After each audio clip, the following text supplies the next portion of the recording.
അങ്ങനെ ഗായത്രി ജയോട് പറയുന്നുണ്ട്, ഗായത്രിക്ക് വേണേ സൂര്യയുടെ വിളിച്ചുകൊണ്ട് പോവാം, പക്ഷെ എന്റെ മോനെ ഞാൻ അങ്ങോട്ടേക്ക് അയക്കില്ല. കാരണം എന്റെ മോൾ ആ വീട്ടിൽ അത്രയ്ക്ക് സുരക്ഷിതയല്ല എന്ന് എനിക്കറിയാം. അതുകൊണ്ട് തന്നെയാണ് അവളുടെ കൂടെ ഞാൻ ഏട്ടത്തിയെയും അങ്ങോട്ടേക്ക് വിട്ടത്. പക്ഷെ അവിടെ സംഭവിച്ചത് എന്താണ്? ജയയുടെ ഏട്ടനും ഏട്ടത്തിയും കൂടി തന്ത്രപൂർവ്വം എന്റെ ഏട്ടത്തിയെ അവിടെ നിന്നും പറഞ്ഞയക്കുകയും ചെയ്തു. പോട്ടെ, അന്നേരം തന്നെ ഭാവനോട് ഞാൻ ഇങ്ങോട്ടേക്ക് വരാൻ പറഞ്ഞതാ, പക്ഷെ അവൾ കേട്ടില്ല. ചിലപ്പോൾ എന്റെ വിഷമം ദൈവം കണ്ടിട്ടായിരിക്കാം ഇങ്ങനെയൊക്കെ സംഭവിച്ചത്. എന്റെ ജീവിതത്തിൽ എനിക്ക് ഒരിക്കലും മനസ്സിലാക്കാൻ പറ്റാത്ത ഒരാളെ ഞാൻ കണ്ടിട്ടുള്ളൂ. അത് നീയാണ് ജയെ.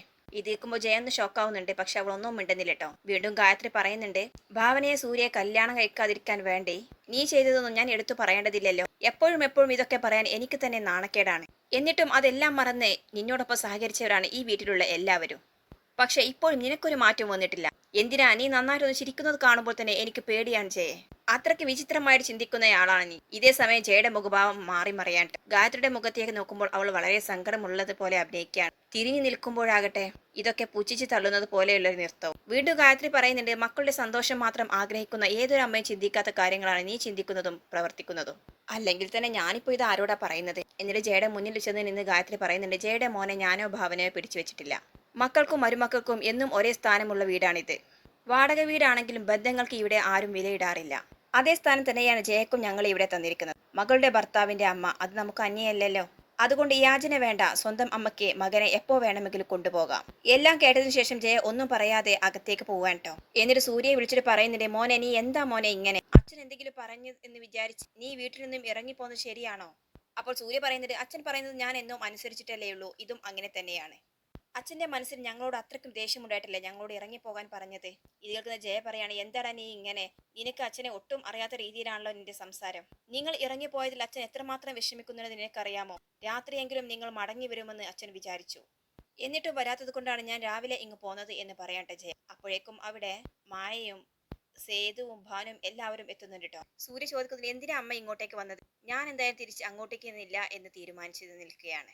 അപ്പോൾ ജയ ചോദിക്കുന്നുണ്ട്, മോനെ നീ ഈ അമ്മയെ പരീക്ഷിക്കരുത്. ഇത് കേൾക്കുമ്പോൾ സൂര്യ പറയാണ്, പരീക്ഷിക്കപ്പെടുന്നത് അമ്മയല്ല അമ്മേ, ഞാനും ഭാവനയുമാണ്. ഞാൻ ഭാവനയെ ഇഷ്ടമാണെന്നും വിവാഹം കഴിക്കാൻ ആഗ്രഹമുണ്ടെന്നും പറഞ്ഞ നാൾ മുതൽ തുടങ്ങിയതാണ് ഓരോ പരീക്ഷണങ്ങൾ. എന്നെയും ഭാവനയും ഒന്നിപ്പിക്കാതിരിക്കാൻ വേണ്ടിയിട്ട് അമ്മയാണ് ഏറ്റവും കൂടുതൽ കളിച്ചിട്ടുള്ളത്. കഴിഞ്ഞു പോയ കാര്യങ്ങൾ എന്തിനാണ് നീ വീണ്ടും വീണ്ടും പറയുന്നത് എന്ന് ചോദിക്കാൻ ചെയ്യും. അപ്പോൾ സൂര്യ പറയുന്നുണ്ട്, ഞങ്ങളുടെ കുഞ്ഞിനെ കൊന്നവരെ സംരക്ഷിക്കുന്ന വീട്ടിലേക്ക് ഇനി ഞങ്ങളില്ല അമ്മേ.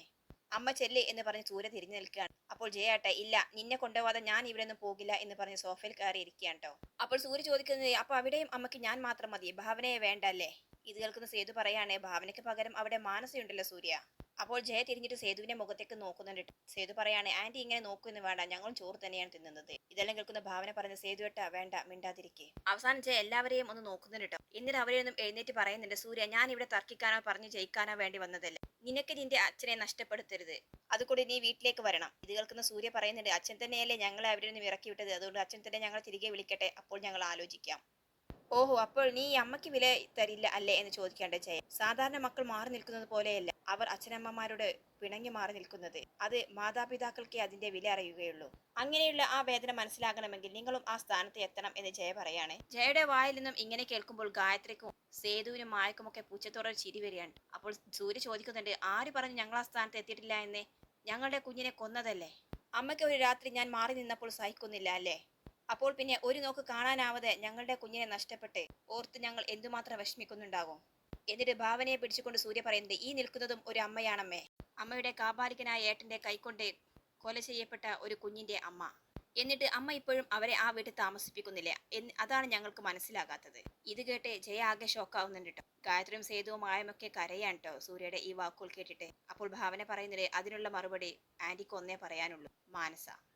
മാനസ അവിടെ ഉള്ളത് കൊണ്ട് അവരുടെ അച്ഛനെയും അമ്മയും ഇറക്കിയിടാൻ പറ്റില്ല അല്ലേ ആന്റി എന്ന് ചോദിക്കേണ്ട ഭാവൻ. മാനസക്ക് അവരുടെ അച്ഛനെയും അവിടെ നിൽക്കുന്നതിൽ ഒട്ടും താല്പര്യമില്ലെന്ന് ഞങ്ങൾക്ക് നന്നായിട്ട് ബോധ്യമുണ്ട്. വല്യമ്മയെ കൂടിയും ആ വീട്ടിൽ നിന്ന് പറഞ്ഞയച്ചപ്പോൾ എനിക്ക് ആ കാര്യം വ്യക്തമായി. ആന്റിയുടെ ഏട്ടന്റെ ലക്ഷ്യം എന്റെ നാശമാണ്. എല്ലാം കേട്ട് ജയ ഒന്നും പറയാതെ കരഞ്ഞുകൊണ്ട് താഴോട്ട് നോക്കി നിൽക്കുകയാണ്. അപ്പോൾ ഗായത്രി ചോദിക്കുന്നുണ്ട്, എന്താ ജയ ഇവര് ചോദിച്ചത് നിനക്ക് മറുപടി ഇല്ലേ, അതോ നീ അവർക്കൊപ്പമാണോ എന്ന് ചോദിക്കാൻ കേട്ടോ. അപ്പോൾ ജയ പറയുന്നുണ്ട്, ഗായത്രി ഇനി ദൈവദോഷം പറയരുത്. എങ്കിൽ അമ്മ ഇതിനുള്ള ഉത്തരം പറഞ്ഞേ പറ്റൂ എന്ന് സൂര്യ പറയാണ്. ഞാൻ പറഞ്ഞാൽ നിങ്ങൾ ആരും വിശ്വസിക്കില്ല എന്ന് എനിക്കറിയാം. അത്രമാത്രം തെറ്റി എന്റെ ഭാഗത്തു നിന്നും ഉണ്ടായിട്ടുണ്ട്.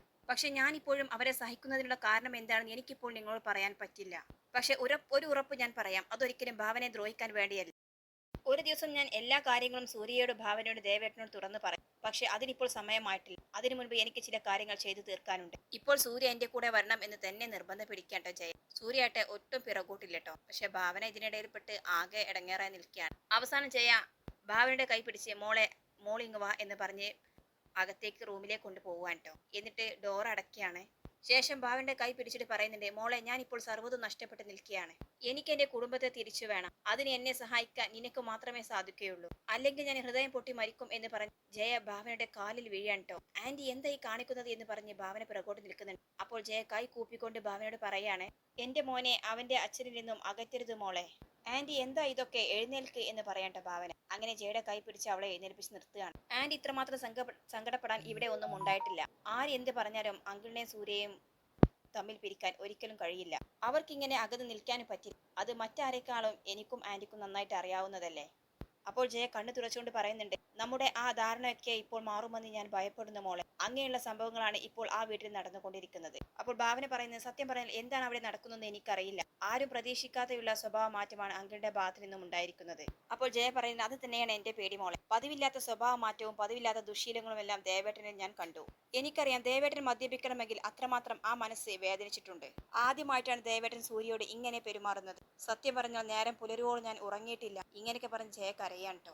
ഇന്നലെ തന്നെ അറം പറ്റുന്ന ചില വാക്കുകളാണ് ദേവേട്ടൻ എന്നോട് പറഞ്ഞത്. ഈ ആന്റി ഒരു വിധവായിട്ട് ജീവിക്കുന്നത് മോൾക്ക് കാണാതിരിക്കണമെങ്കിൽ നീ അവനോടൊന്ന് പറഞ്ഞ് എങ്ങനെയെങ്കിലും മനസ്സിലാക്കണം. എന്റെ നെഞ്ചിലെ ഭാരം മാറണമെങ്കിൽ ദേവേട്ടനും സൂര്യയും ഒന്നിക്കണം. എല്ലാം കേൾക്കുന്ന ഭാവന പറയുന്നുണ്ട്, ആന്റി സമാധാനമായിട്ടിരിക്കുക. എല്ലാത്തിനും നമുക്കൊരു വഴി ഉണ്ടാക്കാം. അപ്പോൾ ജയ പറയുന്നത്, വഴി ഉണ്ടാക്കിയാൽ പോരെ മോൾ, ഇത് പരിഹരിച്ചേ പറ്റൂ എന്ന് പറഞ്ഞ് കരയാണ്. അത് നിനക്ക് മാത്രമേ കഴിയുകയുള്ളൂ. അതുകൊണ്ട് മോൾ അവരോടൊന്ന് സംസാരിക്കണം, എങ്ങനെയെങ്കിലും അവരെ ഒന്നിപ്പിക്കണം എന്നൊക്കെ പറയാണ്. എന്നിട്ട് ഭാവനയുടെ മുഖവും കൈയും ഒന്നാകെ അവൾ തടവുന്നുണ്ട് ട്ടോ. മോൾക്ക് എന്തായാലും ഇപ്പോൾ അങ്ങോട്ടേക്ക് വരാൻ പറ്റി. ഗായത്രി നിന്നെ വിടില്ല എന്ന് പറഞ്ഞിട്ടുണ്ട് എന്നോട്. അത് എന്തുകൊണ്ടാണെന്നും എനിക്ക് നന്നായിട്ട് അറിയാം. അതുകൊണ്ട് ഞാൻ മോളെ നിർബന്ധിക്കുന്നില്ല. ഇങ്ങനെയെല്ലാം പറഞ്ഞ് ജയ കണ്ണു തുറക്കാണ്. എന്നിട്ട് അവൾ കതക് തുറന്ന് പുറത്തേക്ക് പോവാൻ ട്ടോ. ശേഷം ഹാളിലേക്ക് എത്തുന്നുണ്ട്. എല്ലാവരും എന്താണ് അവിടെ സംഭവിക്കുന്നതെന്ന് അറിയാതെ വിഷമിച്ചിരിക്കുകയാണ്. അവസാനം എല്ലാവരെയും ഒന്ന് നോക്കിയിട്ട് ജയ പോവാൻ ട്ടോ അവിടെ നിന്നും. പിന്നാലെ തന്നെ ഭാവനയും അവിടേക്ക് വരികയാണ്. അപ്പോൾ എല്ലാവരും ഭാവനയെ നോക്കുന്നുണ്ട്. എന്താ മോളെ, എന്താ സംഭവിച്ചത്, എന്താ ജയ പറഞ്ഞത് എന്നൊക്കെ ചോദിക്കാൻ ഗായത്രി. ഇവിടെ പറഞ്ഞു തന്നെയാണ് അമ്മ ആന്റി വീണ്ടും പറഞ്ഞത്. ഇനി ഞാൻ വിചാരിച്ചെങ്കിലേ അച്ഛന്റെയും മകന്റെയും തമ്മിലുള്ള പ്രശ്നം അകറ്റാൻ കഴിയുകയുള്ളൂ എന്നും അവിടെ കുടുംബത്തിലുള്ള സന്തോഷം വീണ്ടെടുക്കാൻ ഞാൻ ശ്രമിക്കണം. അതിന് എന്റെ കാല് പിടിച്ച് അപേക്ഷിച്ചാണ് ആന്റി പോയത് എന്ന് പറയേണ്ട ഭാവന. ഇപ്പോൾ ആന്റിയുടെ സകല പ്രതീക്ഷകളും എന്നിലാണ്. ഞാൻ അങ്ങനെ ചെയ്തേ പറ്റൂ എന്ന നിർബന്ധം കൂടിയാണ് ചെയ്തത് എന്ന് പറയാൻ ട്ടോ. ഇതിൽ നീ എന്ത് ചെയ്യാൻ പോവുകയാണ് എന്ന് ചോദിക്കാൻ ഗായത്രി. ഒരൊറ്റ വഴിയേ ഉള്ളൂ അമ്മേ, എങ്ങനെയെങ്കിലും സൂര്യയെ പറഞ്ഞ് കൺവിൻസ് ചെയ്ത് തിരികെ വീട്ടിലേക്ക് അയക്കണം. അവിടെ എത്തി അങ്കിളും സൂര്യയും തമ്മിൽ സംസാരിക്കട്ടെ. അതോടുകൂടി അവർക്കിടയിലെ എല്ലാ പ്രശ്നങ്ങളും തീരും. പക്ഷെ ഞങ്ങൾക്ക് മനസ്സിലാവാത്ത ഒരു കാര്യം ഇപ്പോഴും അവശേഷിക്കുന്നുണ്ട്. എന്തുകൊണ്ടാണ് അങ്കിൾ ഞങ്ങളെ അവിടെ നിന്നും ഇറക്കി വിട്ടത് എന്ന് ഇന്നും ഒരു ക്വസ്റ്റ്യനായിട്ട് എന്റെ മനസ്സിൽ നിൽക്കുകയാണമ്മേ. ഒരുപക്ഷെ അങ്കിളും സൂര്യൻ തമ്മിൽ നന്നായാൽ അങ്കിൾ തന്നെ എന്തുകൊണ്ടാണ് ഇങ്ങനെ ചെയ്തത് എന്നും സൂര്യയോട് തുറന്നു പറയുമായിരിക്കും. അതോടുകൂടി അവർ തമ്മിലുള്ള പ്രശ്നങ്ങളെല്ലാം തീരും. പക്ഷെ അതത്ര ഈസിയല്ല. സൂര്യയും ഒറ്റ വാശിയിലാണ്. അത്ര തന്നെ അവന്റെ മനസ്സിൽ വിഷമവുമുണ്ട്. എന്തായാലും ഞാൻ ശ്രമിച്ചു നോക്കാം എന്ന് പറയാൻ ട്ടോ. പിന്നീട് കാണിക്കുന്നത് ജാനകിയും വിജയപത്മനും അവിടേക്ക് വന്ന് ഇറങ്ങാൻ ട്ടോ. എന്നിട്ട് ജാനകി വന്ന് ചോദിക്കും, എന്താ മോളെ, എന്താ അവിടെ ഉണ്ടായത്? ദേവന്റെ സ്വഭാവം വെച്ച് നോക്കുകയാണെങ്കിൽ അവൻ ഒരിക്കലും സൂര്യയോട് ഇങ്ങനെ ചെയ്യില്ലല്ലോ. സേതു വിളിച്ചു കാര്യങ്ങളെല്ലാം പറഞ്ഞപ്പോൾ ഞാൻ ആകെ ഷോക്കായി പോയി. ഇതെങ്ങനെ സംഭവിച്ചു എന്നാണ് എനിക്ക് മനസ്സിലാവാത്തത് എന്നൊക്കെ പറയാണ്. അപ്പോൾ ഭാവനയും പറയുന്നത്, അത് തന്നെയാണ് ഞങ്ങളുടെ മനസ്സിലുമുള്ള പ്രശ്നം. എന്തുകൊണ്ട് അങ്കിൾ ഇങ്ങനെ പറയാനും ചെയ്യാനും മാത്രം അവിടെ ഉണ്ടായത് എന്നാണ് ഞങ്ങൾക്കറിയാത്തത്. ശരിക്കും മോളെ എന്താണ് അവിടെ സംഭവിച്ചതെന്ന് ചോദിക്കാൻ ജാനകി. അപ്പോൾ ഭാവന പറയുന്നുണ്ട്, വല്യമ്മയെ അവിടെ നിന്നും ഒഴിവാക്കിയതിനെ സൂര്യ ചോദ്യം ചെയ്തതാണ് എല്ലാത്തിനും തുടക്കം. പെട്ടെന്നാണ് അങ്കിൾ വയലന്റ് ആയതും ഞങ്ങളോട് അവിടെ നിന്നും ഇറങ്ങിപ്പോകാനും പറഞ്ഞത്. പക്ഷെ അതിനു മാത്രം എന്താണ് അവിടെ സംഭവിച്ചത് ഞങ്ങൾക്ക് ഒരു പിടിയുമില്ല. എല്ലാ പ്രശ്നങ്ങളും അജയൻ അങ്കിളും സൂര്യൻ തമ്മിലാണ് ഉണ്ടായത് എന്നല്ലാതെ അങ്കിളും സൂര്യൻ തമ്മിൽ യാതൊരു പ്രശ്നവും അവിടെ നടന്നിട്ടില്ല. സൂര്യ ആ വീട്ടിൽ നിന്നും ഇറങ്ങിയില്ലെങ്കിൽ അങ്കിൾ ആ വീട്ടിൽ നിന്നും ഇറങ്ങും എന്ന വാശിയിലായി. നമ്മൾ രണ്ടുപേരിൽ ആരെങ്കിലും ഒരാൾ ഈ വീട്ടിൽ ഉണ്ടായാൽ മതി എന്ന വാശിയായപ്പോൾ സൂര്യ തന്നെയാണ് സ്വയം എന്നെയും വിളിച്ച് ഇങ്ങോട്ടേക്ക് ഇറങ്ങിയത്. അപ്പോൾ ജാനകി ചോദിക്കുന്നു, ഇതെല്ലാം സംഭവിച്ചിട്ട് ജയ നിങ്ങളെ തടഞ്ഞില്ലേ മോളെ എന്ന് ചോദിക്കുകയാണ്. ആന്റി എന്ത് ചെയ്യാനാ, ഒരുപാട് പോകരുതെന്ന് സൂര്യയോട് കെഞ്ചിയിരുന്നു. അച്ഛന്റെ തീരുമാനം തന്നെ നടക്കട്ടെ, ഞാൻ ഇവിടെ നിന്നും ഇറങ്ങിപ്പൊക്കോളാം എന്ന് പറഞ്ഞാണ് സൂര്യ ഇറങ്ങിയത്. ഇന്ന് രാവിലെ ജയ ഇവിടെ വന്നിരുന്നു എന്ന് പറയട്ടെ ഗായത്രി, സൂര്യയെ തിരികെ വിളിക്കാൻ വേണ്ടി. എന്നിട്ട് സൂര്യ പോയോ എന്ന് ചോദിക്കുന്നുട്ടോ ജാനകി. എവിടെ പോകാൻ, അവരും അതേ അമ്മയുടെയും അച്ഛന്റെയും മകൻ തന്നെയല്ലേ. വാശിക്ക് ഒട്ടും കുറവുമില്ല. അവൻ പോകില്ല എന്ന് തന്നെ തീരുമാനിച്ചിരിക്കുകയാണ്. അവസാനം ഭാവനയെ വിളിച്ച് കാര്യങ്ങളെല്ലാം പറഞ്ഞ് അവനെ തിരികെ അയക്കണമെന്ന് യാചിച്ചുകൊണ്ടാണ് അവളെ ഇവിടെ നിന്നും ഇറങ്ങിയത് എന്ന് പറയാൻ ട്ടോ ഗായത്രി. അപ്പോൾ ജാനകി പറയുന്നുണ്ട്, ആഹാ ഇതെന്തായാലും ജയയുടെ അവസാനത്തെ അടവാണ്. ഭാവന വിചാരിച്ചാൽ എങ്ങനെയെങ്കിലും ഈ ഒരു കാര്യത്തിന് ഒത്തുതീർപ്പുണ്ടാവുമെന്ന് അവൾക്കറിയാം. അതുകൊണ്ട് അവൾ നല്ല വള്ളിയിൽ നോക്കി തന്നെയാണ് പിടിച്ചിരിക്കുന്നത് എന്ന് പറയാണ്. എന്തായാലും എന്റെ പൊന്നു മോളെ, നീ ഈ കാര്യത്തിൽ ഇടപെടല്ലേ. സത്യാവസ്ഥ എന്താണെന്ന് നീ ആദ്യം മനസ്സിലാക്കും. ദേവൻ അങ്ങനെ ഒന്നും കാണാതെ ഇങ്ങനെയൊന്നും എടുത്തുചാടി ചെയ്യില്ല. അതിന്റെ പിന്നിൽ തക്കതായ കാരണം തന്നെ ഉണ്ടാവും. അതെന്താണെന്ന് നമുക്ക് ആദ്യം കണ്ടുപിടിക്കണം എന്നൊക്കെ പറയാൻ കേട്ടോ. അപ്പോൾ വിജയപത്മനും പറയുന്നുണ്ട്, അത് തന്നെയാണ് ശരി. വേണമെങ്കിൽ ഞാൻ ദേവനുമായിട്ട് സംസാരിക്കും. എന്താണ് ഇങ്ങനെയൊക്കെ സംഭവിച്ചതെന്ന് ഞാൻ തന്നെ ചോദിക്കും. അപ്പോൾ ഭാവന പറയുന്നത്, അത് വേണ്ട വല്യച്ഛ, ഞാൻ തന്നെ അങ്കിളിനെ കണ്ട് ആദ്യം ഒന്ന് സംസാരിക്കട്ടെ. എന്നിട്ട് എന്തെങ്കിലും ഒരു പരിഹാരം ഇതിന് കണ്ടെത്തിയേ തീരും. അച്ഛനും മകനും അധിക കാലമൊന്നും ഇങ്ങനെ പിണങ്ങി നിൽക്കാൻ കഴിയില്ല. അതാണ് അവർ തമ്മിലുള്ള ആത്മബന്ധം എന്ന് പറയാൻ കേട്ടോ. പിന്നീട് കാണിക്കുന്ന ജയനിർമ്മല തിരികെ വീട്ടിൽ വന്നെത്തുകയാണ്. അപ്പോൾ മാനസിക ചോദിക്കുന്നത്, ആന്റി എവിടെ പോയിരുന്നു രാവിലെ തന്നെ? അങ്കിൾ ആന്റിയെ അന്വേഷിച്ച് ഒരുപാട് ഇവിടെ തിരഞ്ഞു നടന്നല്ലോ, എവിടേക്ക് ആന്റി പോയത് എന്ന് ചോദിക്കുകയാണ്. അപ്പോൾ ജയ പറയുന്നുണ്ട്, മോളെ, ഞാൻ സൂര്യയെ അന്വേഷിച്ച് ഭാവനയുടെ വീട്ടിലെത്തിയതാണ്. അവനെ എങ്ങനെയെങ്കിലും തിരികെ കൊണ്ടുവരണം. ഇല്ലെങ്കിൽ എനിക്ക് ദേവേട്ടനെ നഷ്ടപ്പെടും. എനിക്കിങ്ങനെ നീറിക്കഴിയാൻ വയ്യ. എനിക്കെന്റെ കുടുംബമാണ് വലുത്. എനിക്കെന്റെ മോനെയും ഭർത്താവിനെയും വേണം എന്നൊക്കെ പറയാണ്. എന്നിട്ട് സൂര്യ എന്ത് പറഞ്ഞു എന്ന് മാനസ അന്വേഷിക്കുകയാണ്.